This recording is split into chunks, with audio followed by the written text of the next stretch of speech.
Wow, episode 16 of the Attitude Makeover Show. I think the Attitude Makeover Show is hitting its teenage phase.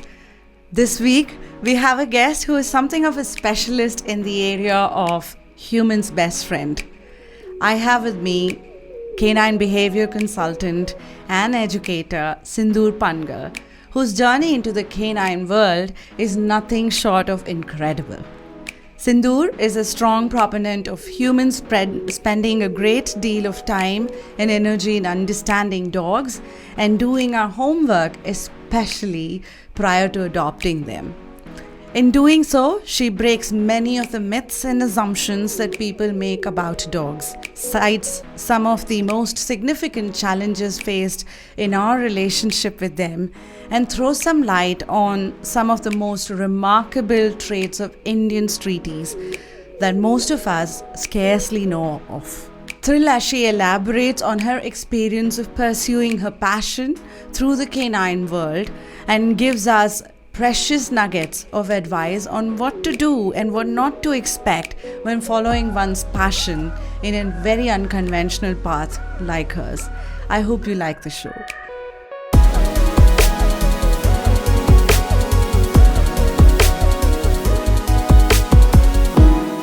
So Sindhoor, it's a lovely... no, I'm going to start again. Okay.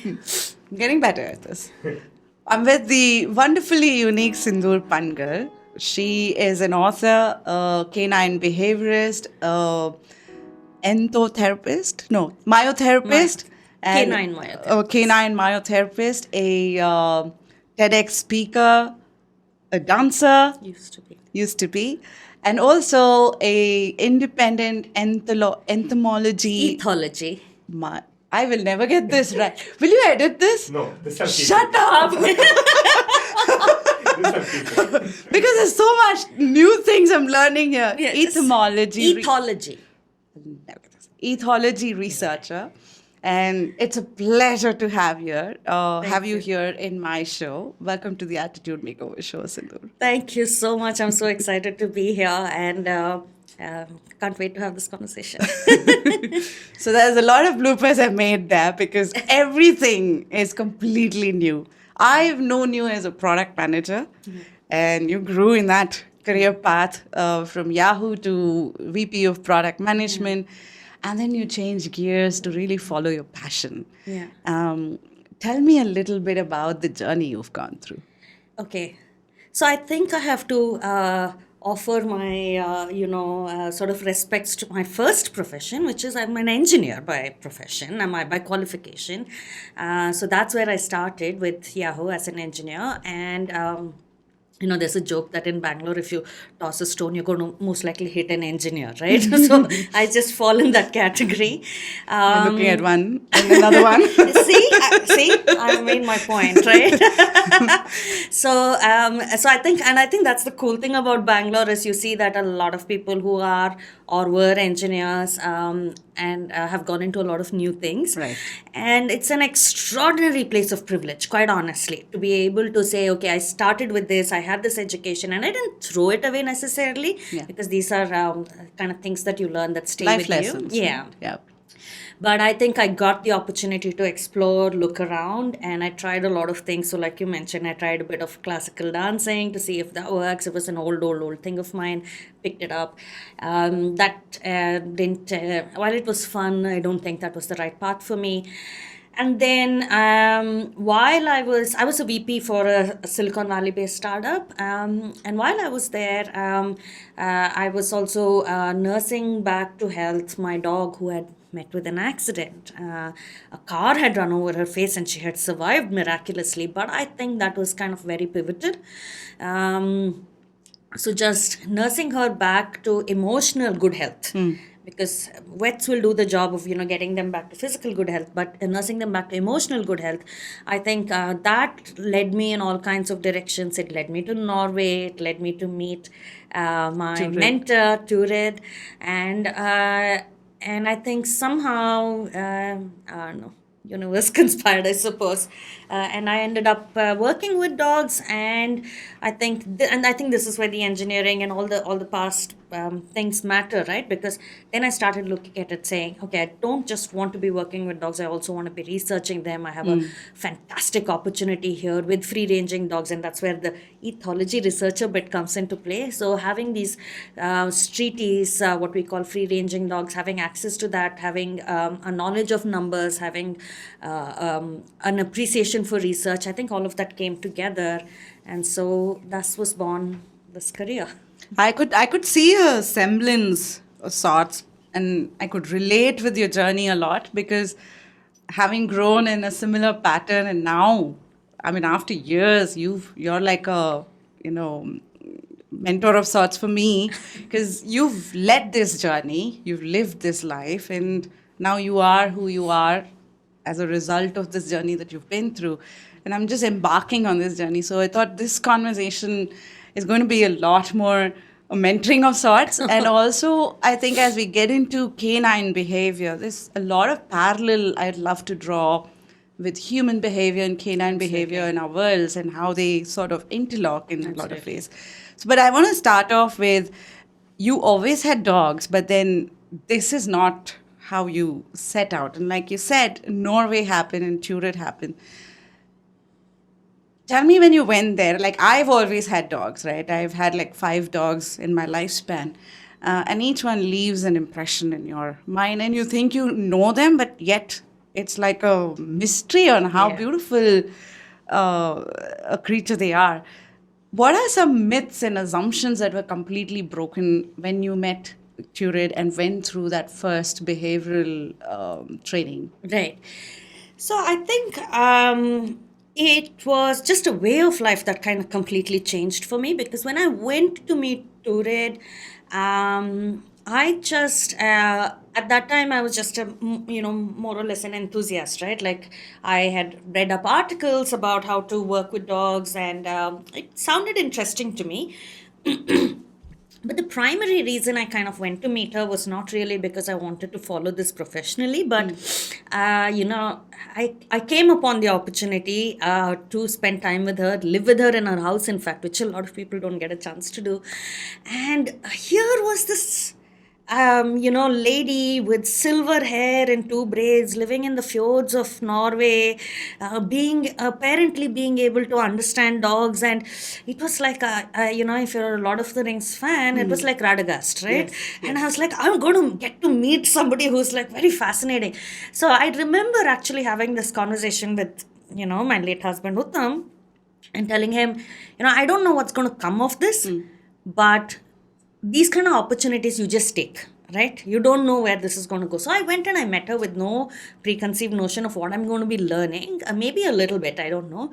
But I had been at that time kind of working with my dog and training her. And then when I met Turet, I think what was earth-shattering for me was that she started questioning my beliefs and my sense of entitlement and what I can expect from a dog. So, like we were discussing earlier, I think I made this mistake to a lot of us do, having this kind of preconceived notion of what a dog is, what a dog should be, what is a well-trained dog, what is a good dog, what is a dog that represents a responsible pet parent or owner, what kind of a mirror can she hold up to make me look good, right? Yeah. So all of those things, and I'm trying to fit her into these things, and it's not really happening. And then I met Turet, and she fundamentally questioned how I had the right to have this image and why I was trying to fit. I claim to love this dog to bits.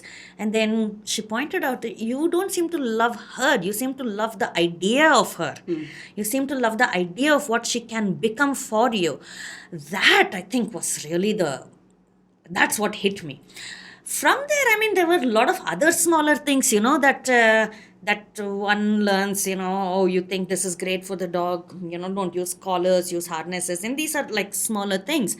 But the idea of putting the dog at the center, the idea of recognizing them as sentient beings that have incredible personalities, and being able to see that and appreciate it. And most of all, and this I think is a very important life lesson, let go of control. They're living beings. You can't control life. You can't control living beings. Let it go. Yeah, I think I could sort of relate to this. Like, we normally, like, I have Leah now, right? She's a year old. The first thing we start with is sit, stand, roll over, turn around, and then Leah, come here, and Leah has to walk in. And then I think when I heard some of your conversations and your book, especially, and I think for the audience, you have to read this book, Dog Knows, because it really opens your mind on how they communicate, and the world is very different. Absolutely. There's a science to it. There's a wisdom to why they communicate the way they communicate. Yeah. So you're saying the whole fundamental thing that we start off with, like, training our dogs on what behavior is, like how we train our kids as well, right? Like what good behavior is. There are rules, and this is the behavior. It's sort of like an expectation we set. Absolutely. And with dogs, I don't think we realize this, but it is that expectation, pans across every aspect of their life, right? So, if you look at a typical home and a typical dog that's subject to training, we're trying to get them to, we control every aspect of it. Where you sleep, how long you sleep, what you eat, where you eat, when you go for a walk, where you pee, when you pee. I mean, who you're going to be friends with, who you're not going to be friends with. Everything that matters to the dog is something we control. And as a living being, that means that they have no control over any aspect of their life. I mean, just think about that, right? If we didn't have control over certain aspects of our life, even a little bit, the fact that we're being asked to wear a mask and it's like driving some of us up the wall, right? So we know what it means to lose control. And we have seen this with wild animals, they have control over their lives, but if we take them from there and put them in captivity, we can see that drop in welfare in these individuals. And we have seen this with even with people in hospice care, people in nursing homes where they are being taken care of by somebody else and they've lost control. So there are a lot of studies that show that this loss of control increases stress response in the body like crazy. But that's the sciencey part of it just makes us uncomfortable. It becomes a life not worth living after a certain point, right? But we routinely subject this to our dogs without batting an eyelid. Yeah, we start with that. Yeah. Right? The moment they walk in. Yeah.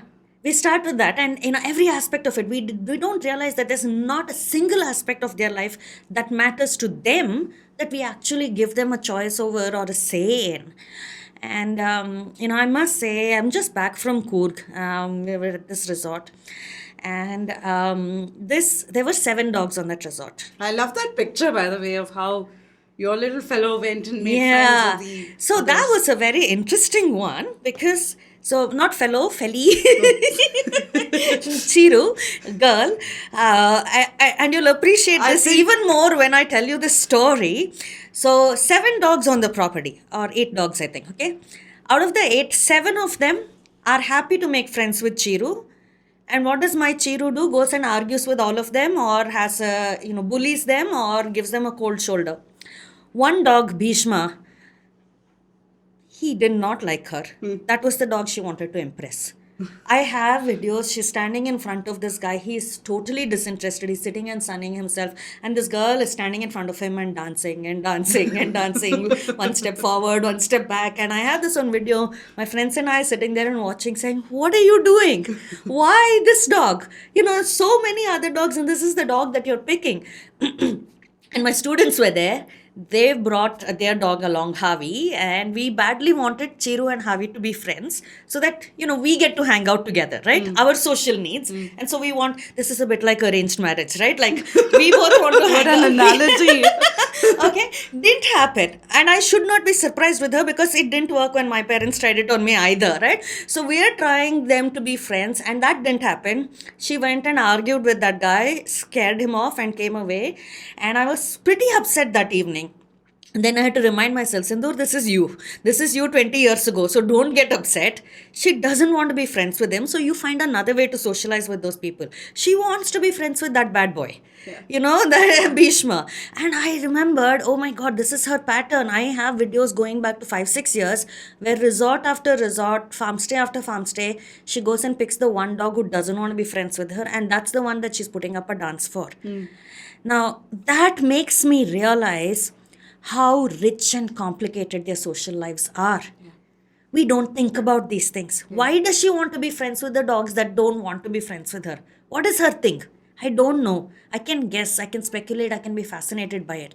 But when I try to control it, I get to not see how interesting a dog's social life really is. It brings a interesting comparison, right? My Leah. So my shadow was a very confident boy. Like you could see where he walks, it's like I'm coming, watch out, sort of an attitude thing. He never got along with other dogs. Never. The only one he got along with was my neighbor's dog, where he used to take his bones and go share everything. Through a little fence nook, he would go and, shove up his food.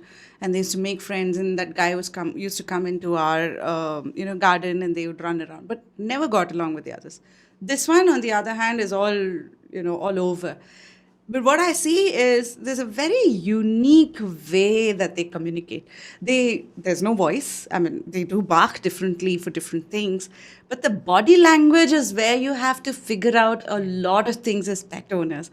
So as a pet owner, how can I undo some of these myths or assumptions I have and really make it a different, ethical relationship between my pet and me? Absolutely. And I think this is a really good question. And I love it when people are in this place, right? When they've arrived at this place where they say, okay, I want to take a step back. I want to make this more of I won't say equal relationship, but at least you're trying to kind of get it there, right? It's never going to be equal, let's face it. And I think for any relationship, for the nature of that relationship to improve from both sides, the first thing is communication. So I think to anybody who asks me, what is the first step? I would say spend a little energy or time learning about dog body language, learning about how they communicate. It's nuanced and it takes skill to be able to see, because it's so quick. It's a blink of an eye, a lick of a lip, a turn of a head, and there's so much wealth of information there. So of course, it's not meant to be a plug, but I do have a course on Udemy on this. It's a short 2-hour course. We have a lot of videos that you can practice on. And for me, it has always been videos. Some people are better at observing dogs with the naked eye. But for me, I think videos and slow motion really helps a lot. My teacher Turid has a fantastic book called On Talking Terms with Dogs. So something where you pick up and understand what are what we call calming signals. That is what dogs use to communicate. And then observe. Turid has a famous line that she says, she's like, shut up and observe. So I think it's the equivalent of saying shut up and listen. Right? So listen to what they're saying. And then there are a few mental shifts to make, which is to say, okay, it's not about trying to get them to be fit into the image that we want to. It is trying to appreciate what they are. I'm going to take a step back. Like I told you in the case of Chiru and Javi, what I want is for her to be friends with Javi. But what I need to be doing is taking a step back and asking, what does she want? What is her, what is ideal for her, and I don't necessarily know what is right for her, what is ideal for her. This is her social contact. She's meeting it in a way that is supposed to work for her. Just the way, what the kind of friends I need to have, you can't have an opinion on that. You may not like the people I choose to be friends with, but I'm going to be friends with who meets my need currently, right? So understanding that, making that mental shift, I think it's a kind of a humility to be able to say, okay, I recognize that you are giving back agency, giving back choices. I think that's really where it starts. We do that a little sort of self-imposed way with work. Like when we are in a work environment or when we are in a gathering of sorts, a social gathering of sorts, we observe. We observe body language and we interpret and sort of internalize it in different ways. And yet with dogs, we sort of think we are much more superior, and thereby here's my expectation and you better abide by that. And so what you're saying is change that language, change the expectation and observe. Yeah, that, and also I think with animals there is a challenge in that we tend to kind of underestimate their cognitive abilities. We tend to underestimate that they have opinions, they have thoughts, they have judgment. They do? Yes, absolutely. They do use good judgment and bad judgment. I mean, of course, you see this with street dogs all the time. They have excellent judgment. Lot of our pet dogs do not have great judgment because we've never put them in a position where we allow them to exercise choice and get their brains to work. We don't recognize that they have brains. We don't recognize they have thoughts. We don't recognize they have cognition. They're capable of incredible things, and we don't recognize any of that. And so, when we don't recognize it, how are you going to nurture it? How are you going to see the best of it? If I'm going to only see Chiru having an argument with a few dogs, and that's the only thing I'm able to say, I'm going to say, how do I train you to be there? But when I take a step back and start looking at it, I can see that she can negotiate extremely difficult social situations if she wants to. And that's interesting that she only does it when she wants to. But I have to nurture that to be able to see that. And this is coming a little bit from, back in the days of the philosopher René Descartes, right? So the Cartesian idea of animals is that animals are like automatons, like machines, which means that they're going to have a deterministic output. Which is input in, input out, like a machine. 2 plus 2 is 4. So I remember watching a very interesting talk. I think, I can't remember if it was Chomsky or Lado who was explaining this thing and explaining the difference. And he says, human beings, for example, I'm going to use exactly his example. It's a little jarring, but I think it makes the point quite well. He says, human beings, we are not automatons. We don't have deterministic output. We have choice and we have free will and we think, which means that we can guess to a great probability what you're likely to do, but we can never have 100% guarantee on what you will do because you could have a curveball. And the example he gives us, he says, let's say somebody comes in here with a gun and says, I'm going to shoot you all if you don't say Heil Hitler. Now, high probability that most of you will say that because there's a gun pointed at you. But there's also a little chance that somebody here is going to say, I won't do it. Go ahead, take a shot. Right? And that is where, that's the free will of human beings. Now, the Cartesian view is that animals don't have that. They're more like machines. 2 plus 2 will always be 4. That's not the reality though, because at home I see this all the time. Exactly. So that's the thing, right? If you're coming from a place where you say they're like machines, then you're trying to program them. And that's where a lot of training comes from, which is to say, we can program them into giving us the perfect output. And interestingly, subsequently, much later, I mean, though his own kind of contemporaries did argue and say that wasn't the case. We shouldn't be looking at animals like that. It's a very unhealthy way of looking at animals because during his own times, and I think he himself was involved with this as well, they were performing surgeries on dogs without anesthesia, without they were just live open, and the screaming of the animal in pain, they were putting it down to it's like a broken machine. It's a malfunctioning machine. There's no feelings. There's no thought. There are no emotions. This is like a machine. And it's like, I don't have to give anesthesia to this box to open it and, fix it. And you don't have to do it to animals.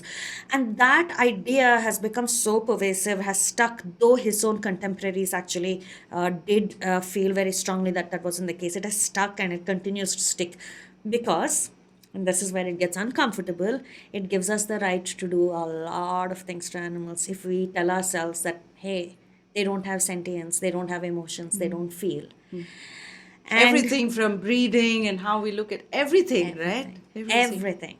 And what is interesting about it is that Cartesian idea actually then fed into the works of Skinner and Watson. Skinner and Watson did a lot of work on behaviorism, which is, trying to train. They did these experiments on dogs and rats, but of course they did it for human beings. And sadly, a lot of those ideas did make it into human psychology. See, this is why I think we need to understand animals, because a lot of our understanding of human psychology comes from where? Experiments on animals. How do we then say that, they're different, we're different, when we're trying to understand our own brain by looking at them? So, a lot of Skinner and Watson's work went into psychological evaluations, methods used for therapies, your CBT kind of therapies, your ABA kind of therapies, and things like that. A lot of these ideas went in, and Watson is very famous for his one of those quotes, right? I can't quote it verbatim, but he says, give me any human being and I can make him into a doctor, engineer, whatever it is, because at the end of the day, they're not born with anything special. They're all the same. Molded. And you can eventually mold them to be anything. But that's not the case. We are so diverse, we are so different, we're so interesting. And when you look at human beings like that or animals like that, you just miss out on what's beautiful. Yeah. I think one of the things that really intrigues me is, and maybe it's wrong, you'll have to validate this, a canine behaviorist is like a psychiatrist in the veterinary medicine space. Am I getting that right? Or Somewhat. Yes, because a canine behaviorist, so I should actually correct you a little bit there, because I'm not a canine behaviorist, I'm a canine behavior consultant and an educator, because a behaviorist needs to have a veterinary degree as well to be able to prescribe medication as well. And so that medication actually does go into the space of mental health, and mental health issues, which they do have, because they have brains much like ours. In that sense, a psychiatrist also, does prescribe medication. So there is that parallel, and I think that does make sense. Okay. What I do is more like what a psychologist would do, where, we don't, I'm not a medical doctor, and that I'm not going to be prescribing medication, but I do understand what we call biosociopsychology, which is how does the body, the mind, and the social milieu of the animal come together to create what we see. What we see is the external part, which is behavior. But that is just, scratching the surface. Inside is the living being, and that understanding is something that we do need to have. Got it. And Sindhoor, I want to go a little more deeper into this, because I think I think you've heard Vikas's conversation as well, right? I'm very intrigued by the whole psychology of things. And even there I asked him, a very naive question of, why haven't animals evolved? And he gave me a brilliant answer around that. And I think you're sort of corroborating that for me more. One of the things I sort of wonder is, do dogs really understand us? Do dogs really, how do they sort of read us? Is it through facial expressions? Because I've seen, if Shamir and me are even in a conversation a little louder, my boy Shadow used to come in between, and he knew exactly who was sort of at the wrong side and who was yelling at whom, and he would stand straight and have a different bark itself. So in some ways I feel they can read us, they can understand us, and they are also thereby trying to communicate with us. Do they really read us? Oh my goodness, like you can't believe. And I've actually come to realize that dogs read us way better than we read ourselves. So the last study that, we spoke about ethology, right? So ethology is the study of animals in their natural environment, which means for dogs, the right place to do an ethological study is street dogs. So the last study that I have been doing, which I struggled to actually publish because it was so complicated, what we were trying to do is to see how well they read us. And my mind just blew. Because remember that dogs are animals that are specifically evolved to fit into this ecological niche, which is around human beings. They are not animals that do well in the wild per se. They do well inside cities and villages around human beings. Dogs are animals that evolved to exist in this niche, which means that human beings and exploiting human beings as a resource is a big part of their survival strategy. They may not have tall necks like a giraffe or a hard shell like a turtle or a tortoise, but what they do have is they can read human beings like you can't believe. That's where the dewy eyes come. Oh my goodness, absolutely. And that's what I tell people, right? I tell the story in my classes. I conduct these 101 classes and I tell them, always tell the story, which is fascinating for me, and for people in India, this is going to be so familiar. So my previous house in HSR, there's a bakery right outside, and sure enough, around 4 o'clock, a bunch of cab drivers turn up there for your chai and sutta kind of a thing, right? And invariably, a dog turns up there. And now this dog is not just going to go to any person. This dog is going to walk around the group, sizing up every person. Interesting. To see which person do I approach. Because if I approach the wrong person, he's going to kick me or hit me or worse, God alone knows. So I need to find the right person. Now we do have lab studies that show us that dogs are able to look at human beings and how they treat each other and determine if you're a fair or an unfair person, and they prefer fair people. So basically they can look into your soul. Wow. Right? So this dog will pick up this person who he knows is going to be kind to the dog and go up to that person and say, buy me a biscuit. And that guy the shopkeeper is going to turn around and say, this dog doesn't like this biscuit, likes this cake. How much communication has happened here? Just think about that, right? Is there any other animal that we can communicate with like this, who can size us up like this? So their survival depends on being able to do that puppy dog eyes, please give. And we give, we can't help it. That's also something that we have studied. So when we make eye contact with the dogs, we generate oxytocin, which is kind of, the hormone that makes us a little stupid, makes us want to give, makes us maybe baby voice, and it's kind of makes us a little, drops our guard. So they are able to actually now manipulate the chemicals in our brain with their eyes. They have extra muscles in their eyes to give them that big eye look, which, their closest cousins don't have that. They have that. It's what we call neoteny. They look and act like a juvenile of an animal even when they're fully grown. Very few animals play as much as dogs do. Dogs will play almost right up to their, very, very old age. They continue to engage in these silly, childish kind of behaviors. Why? Because it impresses us. Just think about this, right? They have evolved to almost manipulate our brains kind of a thing, to support them, to keep them around. We tolerate them. If a hyena walked around our cities like this, we would not be okay with it. But we tolerate dogs somehow. I know there is cruelty, but at the same time, to a great extent, we're okay. Yeah. Right? So they do read us. And when we were doing this study, what we saw is dogs have to now size up, who do I approach, who do I not approach? Because I don't have the option of not approaching human beings. So now I need to know, do I take that chance on you or do I not? And so they were doing this based on tiny little, if I knitted my eyebrows, they were like, okay, lady, I'm not so much, I'm going to go away.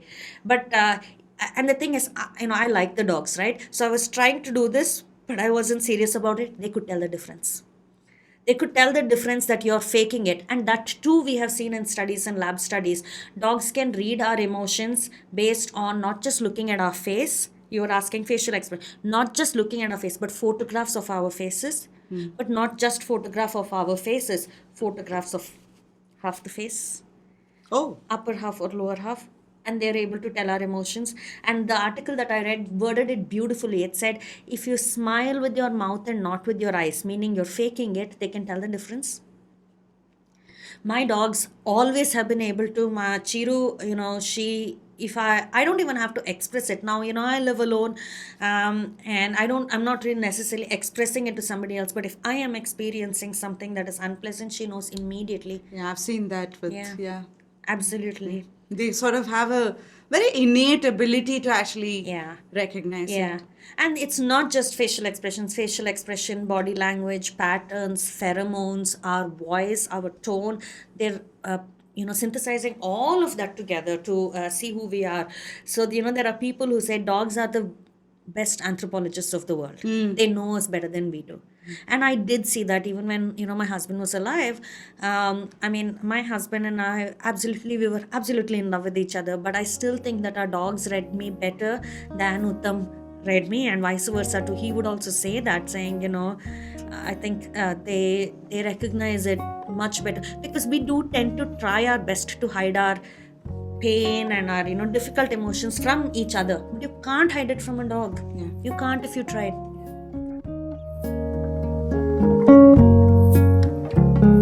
Taking a quick break from our conversation today, I wanted to quickly talk about our collaboration partner, Hubhopper. This podcast was created on Hubhopper Studio. If you wish to start your own podcast for free, please visit www.hubhopperstudio.com. Hubhopper is India's leading podcast creation platform. Start your podcast with Hubhopper Studio and get your voice heard across platforms like Spotify, Gaana, Google Podcasts, Wink Music, and many more. Click on the link in the episode description or visit hubhopperstudio.com.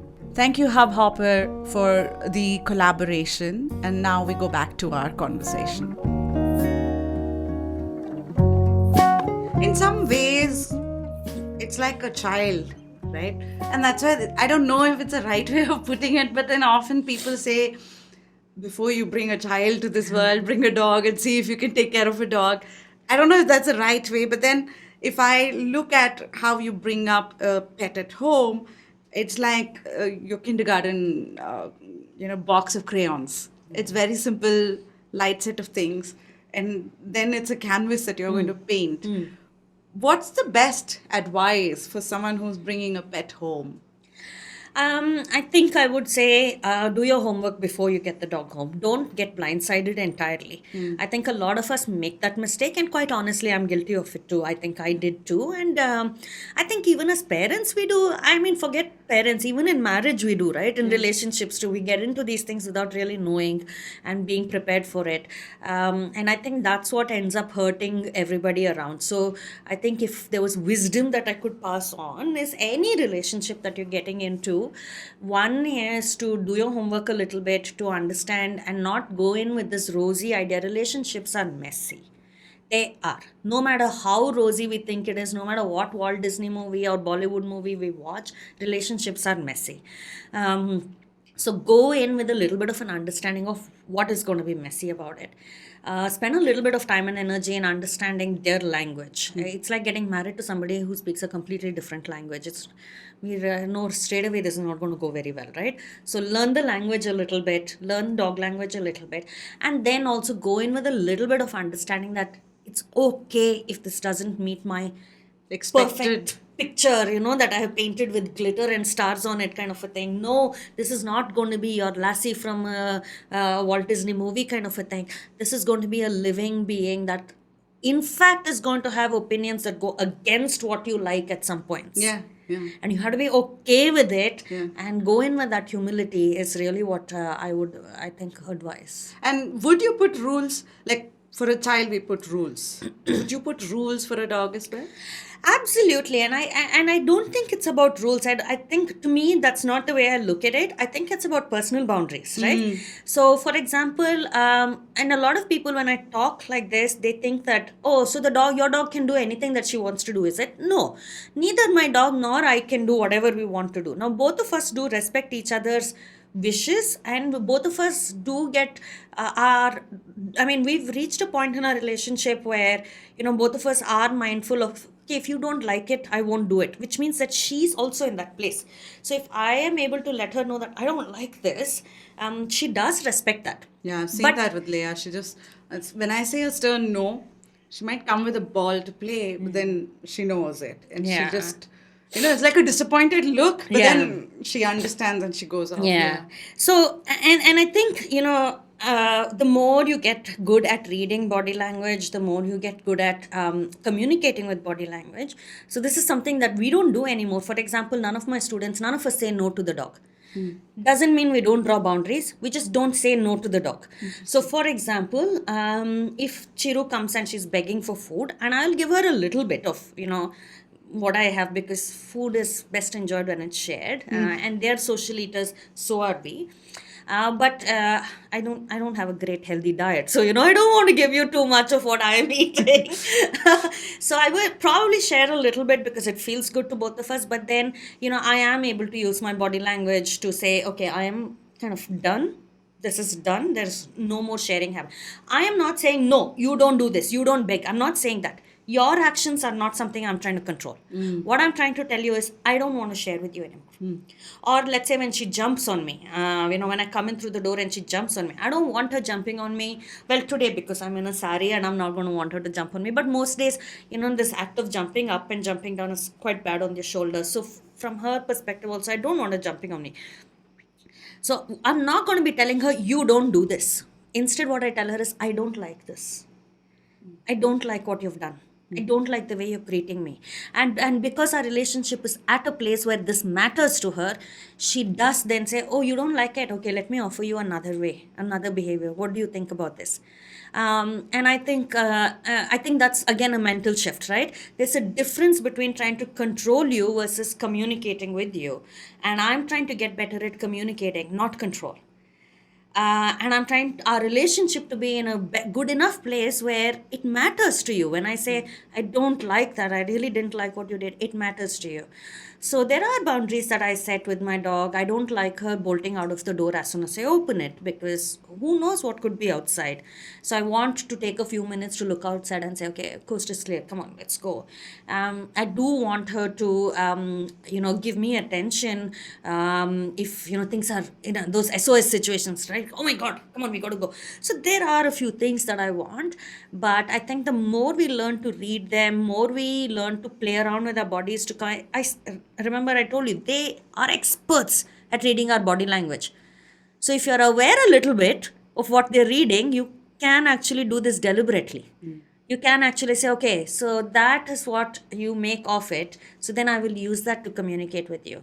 So as you can see, the theme keeps coming back to communicate. I almost feel like I'm a marriage counselor. I was going to lead that with the next question, right? So seriously, it feels, in that case, as a psychologist for a canine, the dog world, do you really counsel the pet, the dog, or the dog owner? Always the human being. The human, right? Absolutely. Yeah. Because what we want to do is affect change in the dog for sure. But, when things go wrong, it's not necessarily that the dog is broken. Again, Cartesian idea of machines. It's not a computer that's broken. You can't put this in my house and say, fix this and give this back. It is a relationship that is struggling. Yeah. It is communication that has broken down. And this individual, more likely than not with pet dogs, what I see is pet dogs have been put in a situation where they're not able to work cognitively. They're not able to think things through. They're not able to problem solve. And that's because they have not had the opportunity to nurture all those things. So when I go in, that's what I do. I evaluate the household, the environment. And I do evaluate the dog as in, an individual is not just a product of the environment, but to a certain extent, genetics do play a role. To a great extent, history plays a role.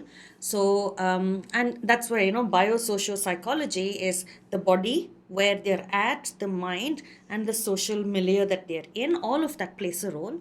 So I go in to evaluate all of that and say, look, given the history of this dog and the physical condition that the dog is in and the mental condition that the dog is in today, this is all they can do. These are the needs that they have, and these are the challenges, and these are their strengths.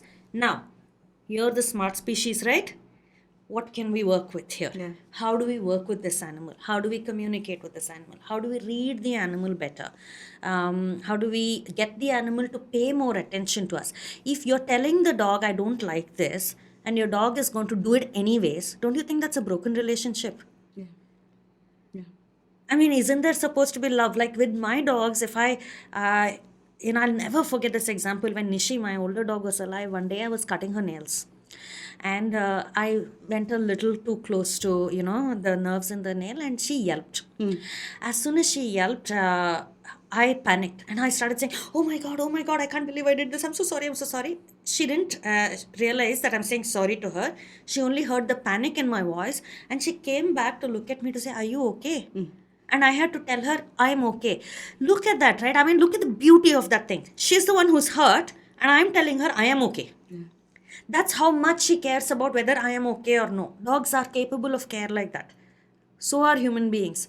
But if the other individual is not caring like that, if they're being passive aggressive with us, if they're trying to push our buttons, the relationship is a problem. Yeah? There's an analogy I'm actually seeing between this conversation to the actual human world as well, right?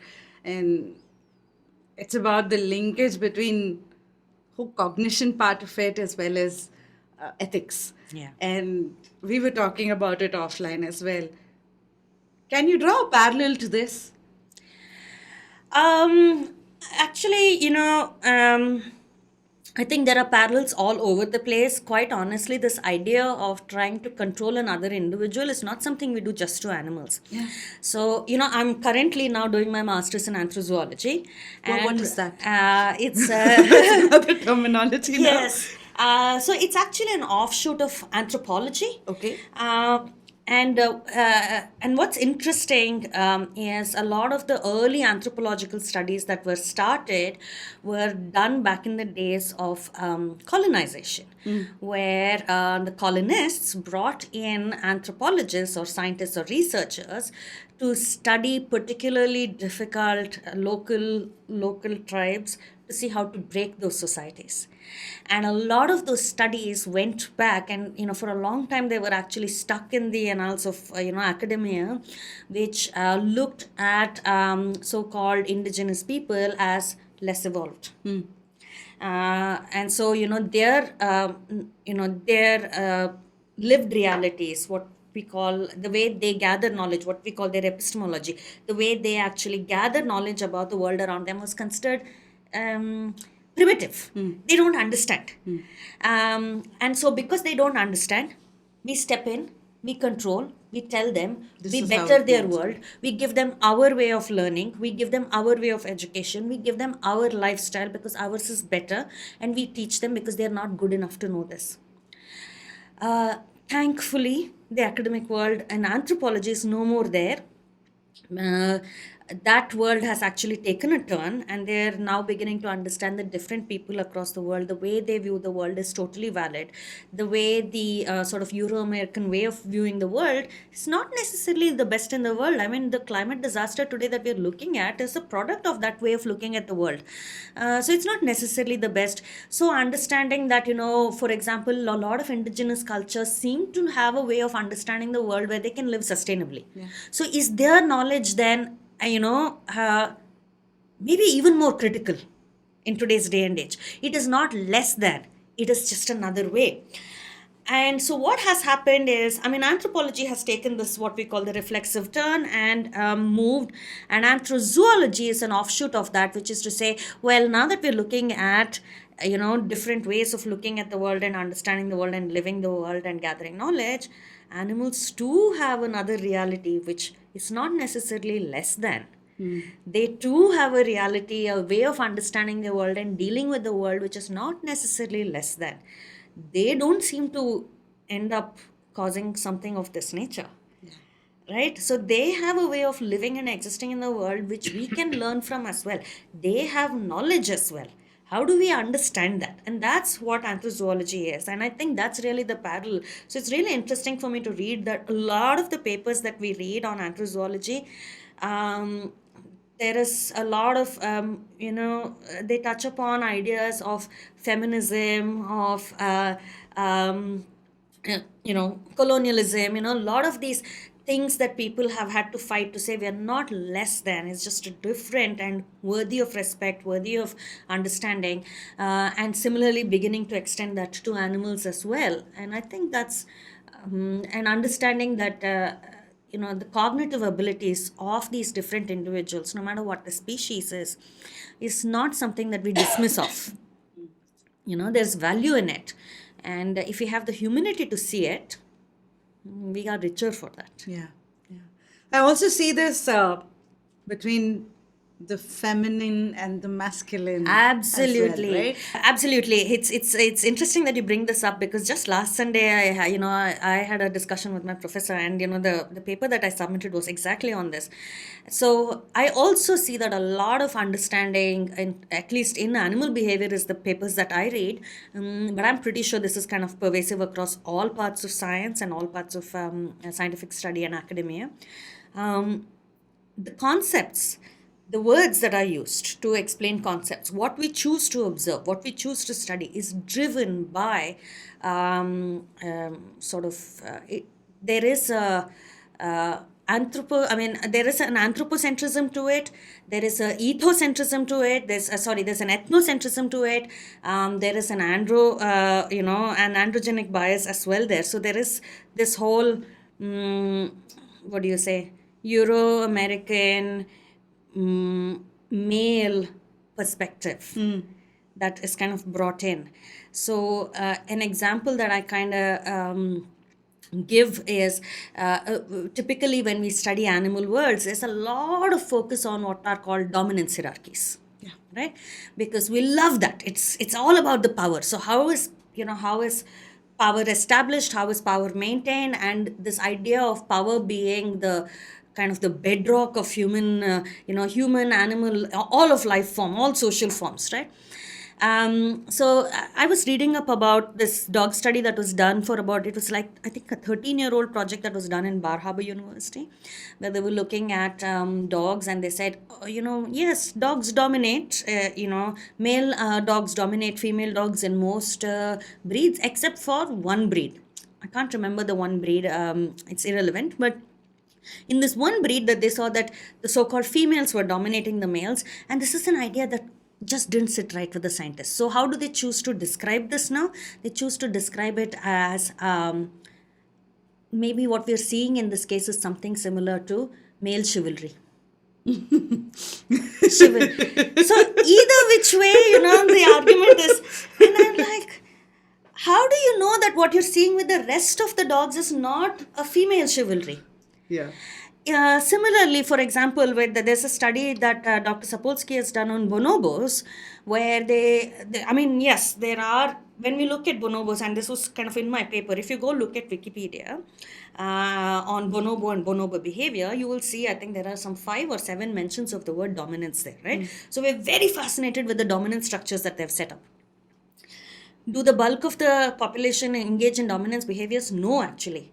It is this group that was studied, I think, had a 50-50 male and female split. And even amongst the males, it was only some of them, the obnoxious ones. That's the way I look at it. So those were the ones who were actually dominating, trying to play these dominance games, but the rest weren't. And interestingly, what happened is this lot that were dominating happened to, they all died out, okay? Because they bullied the other animals. They found a human dustbin to scavenge in. So they bullied all the other guys, and they, took over this thing. And that came with diseases with it. So the whole lot died. So this group that was left behind were the individuals who were not dominating. So when they're not dominating, what do they do instead? Very few people even know the words for this because it doesn't make it into the Wikipedia article or anywhere. They engage in affiliative behaviors. They engage in caregiving and caretaking and behaviors. And even the males that were left behind, all of them actually were engaging in affiliative behaviors. When new individuals were added, they didn't go back to the dominant structure. They stuck with the affiliative behaviors. Now here's the clincher. These animals had lot lower levels of cortisol in their body. So a society that was made of more affiliative behaviors actually was a society that was overall healthier. But the thing is, we haven't studied this enough. Yeah. Nobody seems to be interested in affiliative behaviors. Everybody so far seems to have been fascinated with dominance behaviors. That is changing for sure, because we do have much more diverse views coming in. But you're right, you can see that kind of male dominance there. In the way, in not just how we describe it, but what we even choose to study and give importance to, right? And that kind of mutes out, female voices in how we understand human beings, how understand lives. That's what I put in my paper, saying, where are the voices of, for example, not just women, but women who come from matrilinear cultures? Yeah. Show them this and ask them how they describe it. They might have a very interesting and different way of describing this. Yeah. I come from one of those lineages, right? And it's very different. It is very different to the fundamentals are so different. Yeah. The expectations, like the box that you paint itself is so different. Yes. Yeah. Just the way you look at the world is different, right? And that voice needs to be heard. And I think this then comes into the corporate world. Yeah. We then take this, and then this is kind of the bedrock of capitalism, isn't it? It's a very unpopular view, but it is, right? Which is, and I've heard these terms, right? Dog eat dog world, survival of the fittest.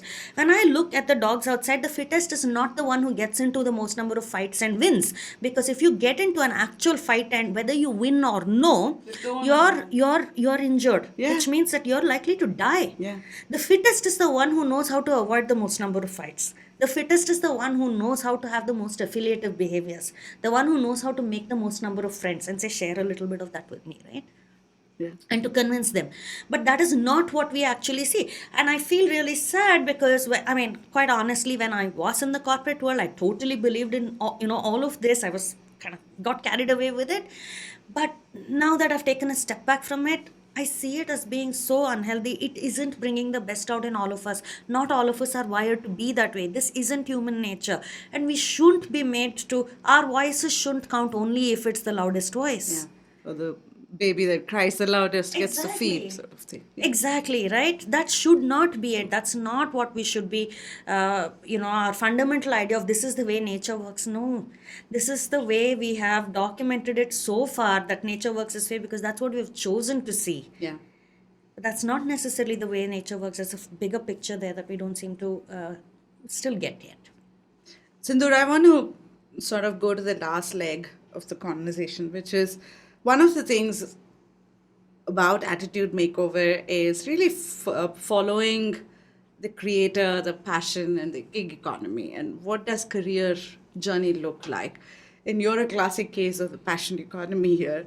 But it's not easy with Barks, as well as the book and these, the behaviorist, counseling sessions you have, the 3 different avenues. But how is making a living out of passion economy possible for someone who's really venturing into it and really not knowing the nuances of it? Or there might be quite a few out there because there's a whole resignation wave that's happening. Yeah. How does one go through it? So I think there are multiple things to keep in mind. Of course, the first thing that, we did talk about this earlier too is it does come from a place of privilege to even have this conversation. Mm-hmm. So I think that's something that we need to recognize. And if it is something that we do have, then be appreciative of that. And make the most of it. Recognize that you're lucky. So it's worth figuring this out. The next thing that I see, a lot of people come and tell me, oh, you figured out your passion, I'm still looking. So I think that's where a lot of people make a mistake. I think they think that this is just going to come to them. It's somehow, this inspiration is going to come on, a little stock is going to come and land it on their feet kind of a thing. I think if you are really looking at what you call passion economy, you really need to find that passion, and it's an active work of searching, hunting, right? And there's a lot of trial and error. Like I mentioned, I tried dance, I tried going into the NGO sector, I tried technology, I tried product. So there are a lot of different things I did try. So I think there's a lot of trial and error involved, which also means that you get kicked on the floor many times. Get comfortable with eating dust, right? Like just be vulnerable, be open to being vulnerable. Be open to being vulnerable, be open to being vulnerable despite getting hurt many, many, many times. You have to learn to pick yourself up and say, okay, I'll keep going, I'll keep looking because this is worth it. I'm able to do it. I'm in a place where I can do it. So this is worth it. And then I think there's also, even when you find it, there are going to be moments of great doubt. There are going to be moments of great difficulty. It's going to take a long time to figure out the finance of it, whether it works or no. And there's also a recognition that it's highly unlikely that you're going to be, having the same kind of luxury and comfort, either in terms of money or security or whatever, that you had working in a corporate or whatever it is. So to me, it has required that I've had to relook at my lifestyle and be okay with kind of scaling down, prioritizing, asking myself, am I okay with doing a job that I don't like in order to have all this wonderful material stuff, or is the journey of my life itself something that I want to fall in love with? And so these things don't matter. It's this journey is so beautiful that the rest doesn't matter. I think if you can get to a place where you feel that way, then you are on, you kind of are a good candidate to actually follow your passion. If you're not, then maybe, I do see a lot of, particularly, young people who leave corporates seem to think that, oh, I'm going to find my passion. I'm going to be that, that next big CEO of this big Fortune 500 company or whatever it is that I'm going to be minting money. So I'm going to do this because I'm going to find my passion and money will come. And great money will come. Money will come, but a lot of times it's this much money that comes. Your true economy, your true payback is enjoying that journey. So I think that is the question to ask is, can I enjoy that journey? And then I think it can sustain your life. And sustain a somewhat humble life. And that should be okay. To say, okay, that's okay. I don't need a 10 crore house. It's okay. True. I can let that go. I don't need a new car every 5 years. I don't need a new phone every year. It's okay. I can let those things go. I think these are important to remember. And then if you're okay and you've made all the compromises and it's not really compromises, it's prioritization. It's really reprioritization. True. I think once you've done all that, then you need a spine. You need to be saying, it's okay, you can kick me down.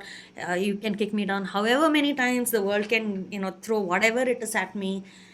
This thing gives me so much joy that I will do it. I just heads down and I just will do this. So there is a North Star though you sort of set yourself on, or you figure out the North Star?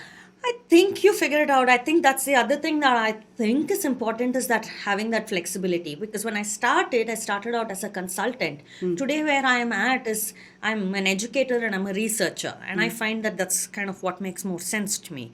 That does mean that I don't get as much hands-on work with customers' dogs or clients' dogs, but I get to engage with street dogs. So there is that kind of, you need to be okay with being flexible and kind of going a different path.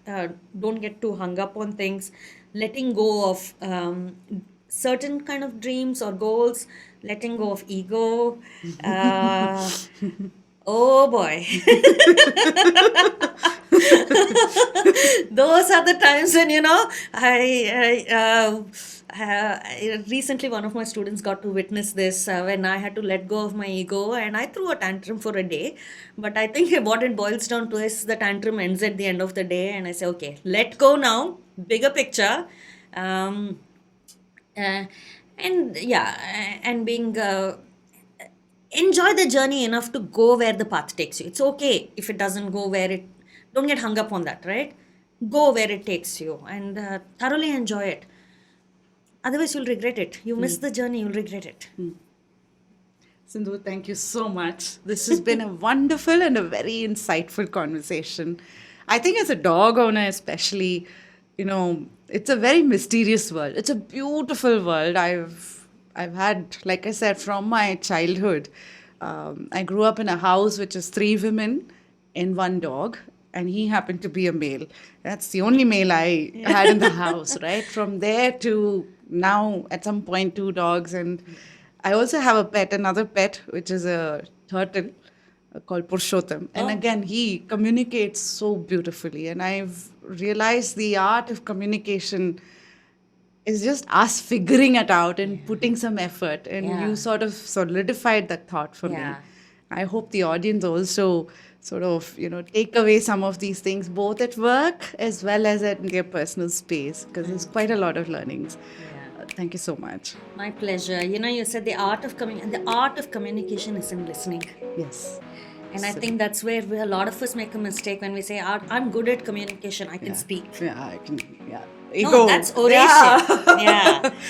Yeah. Art of communication is in being able to, like Turid says, shut up and listen. Yeah. And I think if there's anything that I'd like to, like for people to take away from this is just that. Observe, listen, understand, and have humility. To say, it's okay, what I know probably is not the best thing. Empathy, yes. Thank you so much. Thank you so much. It was such a lovely conversation. I loved it. Me too. Thank you. This is our check. Knock on wood. Yeah. It went well. Yeah. Those words of describing different professional journeys you have. Sorry, I goofed up so badly. I had it in my mind, Sindhoor. I had it all. No editing that bit. No way, Akash. Please. So you're like, you're a canine behaviorist, and I'm like, no, I'm not. Then she couldn't say myotherapist, she said something else, and I'm like, what is she trying to say? Myotherapist. But I was ethologist, where it tripped entirely. Ethologist. Say it again. Yeah, I know. Etymologist. Entomologist is bugs. And then I saw your face when I said anthrozoology. You're like, what is that? It's still going, so it's perfect. Should include all of this. Yes. And then, and then I had to got to the point where I was like, okay, I'm going to say this word out loud, and I don't know if the color will drain from her face. Biosocial psychology. And I'm like, You look at me so much. I was like, all right, then do I ask her? What the hell is that? Thank you for coming. I'll see you later. Just get up and walk off.